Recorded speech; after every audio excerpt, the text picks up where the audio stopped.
ಇನ್ನೊಂದು same Jevargi police ಠಾಣಾ ವ್ಯಾಪ್ತಿಯಲ್ಲಿ ಬರುವಂಥ ಈಜೇರಿ ಗ್ರಾಮದಲ್ಲಿ ಡಿಸೆಂಬರ್ 1, 2025 ರಂದು early morning around 3 to 4 AM ಸಮಯದಲ್ಲಿ ಒಬ್ಬ ಅಪರಿಚಿತ ವ್ಯಕ್ತಿ ಚಾಕು ಹಿಡ್ಕೊಂಡು ಈ ಫಿರ್ಯಾದಿ ಅಮೀರ್ ಬಿ ಮನೆಯಲ್ಲಿ ಒಬ್ಬರೇ ಇರ್ತಾರೋ ಅವರು ಬಂದು ಅವರು ಡೋರ್ ನಾಕ್ ಮಾಡಿ ಓಪನ್ ಮಾಡಿದ ಮೇಲೆ ಅವರಿಗೆ ಚಾಕುವಿಂದ ಹಲ್ಲೆ ಮಾಡಿ ಅವರ ಕೊರಳಲ್ಲಿರುವಂತಹ ಬಂಗಾರ ಆಭರಣಗಳನ್ನು ಅವರು ಕಿತ್ಕೊಂಡು ಹೋಗಿರ್ತಾರೆ ಮತ್ತು ಹೋಗುವ ಸಮಯದಲ್ಲಿ ಅವ್ರು ಗಾಯ ಮಾಡಿರ್ತಾರೆ.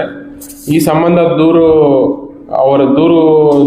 ದೂರು ಸ್ವೀಕರಿಸಿ ಅವರ ಮೇಲೆ ನಾವು ರಾಬರಿ ಕೇಸ್ ಒಂದು ಮಾಡಿದ್ದೇವೆ. ಇದು ಕ್ರೈಮ್ ನಂಬರ್ ಬಂದು 320/2025. ಇವರು ಅದರಲ್ಲಿ ಯಾರು ವಿಕ್ಟಿಮ್ ಇದ್ದಾರೆ ಅವರ ಹೆಸರು ಅಮೀರ್ ಬಿ ಅಂತ. ಆಲ್ಮೋಸ್ಟ್ ಅವರು 60+ ಏಜ್ಡ್ ಇದ್ದಾರೆ. ಅವರು ಮಕ್ಕಳು ಹೈದರಾಬಾದಲ್ಲಿ ಇರ್ತಾರೆ, ಬಟ್ ಇವರೊಬ್ಬರೇ ಮನೆಯಲ್ಲಿ ಒಬ್ಬರೇ ಇರ್ತಾರೆ.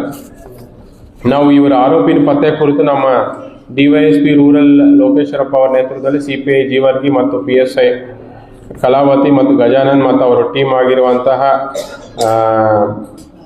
ಚಂದ್ರಾಮ, ಬಾಗಪ್ಪ, ರಾಜಶೇಖರ್, ರಮೇಶ್, ಶ್ರೀಮಂತ್, ಶಿವಲಿಂಗಪ್ಪ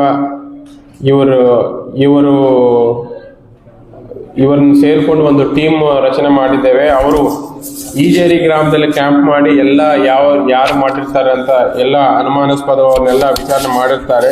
ಬಟ್ ಅದರಲ್ಲಿನೂ ನಮಗೆ ಡಾಗ್ ಅದನ್ನು ಒಂದು ಹೆಲ್ಪ್ ಆಗಿದೆ. ಏನು ಇದು ಇನಿಷಿಯಲ್ ಆಗಿ ಸೀನ್ ಆಫ್ ಕ್ರೈಮ್ ವಿಸಿಟ್ ಮಾಡಿದಾಗ ಡಾಗ್ ಈ ಆರೋಪಿ ಮನೆ ಕಡೆ ಹೋಗುತ್ತೆ. ಸೊ ಅದರಿಂದ ಅವ್ರನ್ನೂ ನಾವು ಒಂದು ಸಸ್ಪೆಕ್ಟ್ ಮಾಡಿಕೊಂಡಿದ್ದೇವೆ. ಬಟ್ ಇದರಲ್ಲಿ ಇಂಪಾರ್ಟೆಂಟ್ ಏನಂದರೆ ಅವರು ಗ್ರ್ಯಾಂಡ್ ಸನ್ ಮೊಮ್ಮಗ ಆಗಿರ್ತಾನೆ.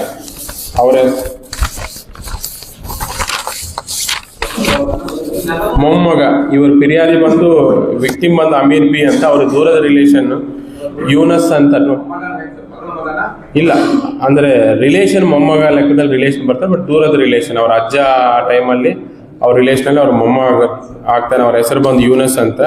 ಇವರು ಈಜೇರಿ ಲೋಕಲಲ್ಲೇ ಇರ್ತಾರೆ. ಇವರಿಗೆ ಮದ್ಯಪಾನ ಅಂದರೆ ಕುಡಿಯುವುದು ಅಭ್ಯಾಸ, ಡ್ರಿಂಕಿಂಗ್ ಹ್ಯಾಬಿಟ್ ಇರುತ್ತೆ. ಮತ್ತು ಎಲ್ಲ ಕಡೆ ಸಾಲ ಮಾಡಿರ್ತಾನೆ. ಅವ್ರಿಗೆ ಅವಶ್ಯಕತೆ ಇರುತ್ತೆ. ಅವ್ರು ಏನು ಮಾಡಬೇಕು, ದುಡ್ಡು ಬೇಕು ಅಂತ ಸರ್ಚ್ ಮಾಡ್ತಾ ಇದ್ದಾಗ ಇವರೊಬ್ಬರೇ ಅಮೀರ್ ಬಿ ಅನ್ನೋರೊಬ್ಬರೇ ಮನೆಯಲ್ಲಿ ಇರ್ತಾರೆ. ಮತ್ತು ಅವ್ರ ಮಕ್ಕಳು ಮತ್ತು ಅವ್ರ ರಿಲೇಷನ್ ಅವರೆಲ್ಲ ಹೈದರಾಬಾದಲ್ಲಿ ಇರ್ತಾರೆ. ಒಬ್ಬರೇ ಇರೋದು ಕಂಡು ಬಂದು ಒಂದು ಅವಕಾಶ ಸಿಕ್ಕಿದ ಮೇಲೆ ಆ ನೈಟು ಅವರು ಮನೆಗೆ ಹೋಗ್ಬಿಟ್ಟು ನಮ್ಗೆ ಪತ್ತೆ ಏನಂತಾರೆ ಅದು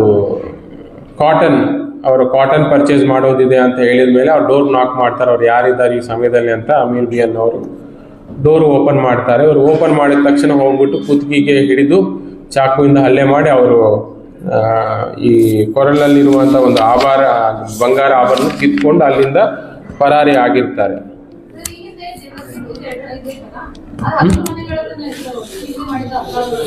ನಾ ಆಲ್ಮೋಸ್ಟ್ ಎಲ್ಲ ಡೇ ಟೈಮ್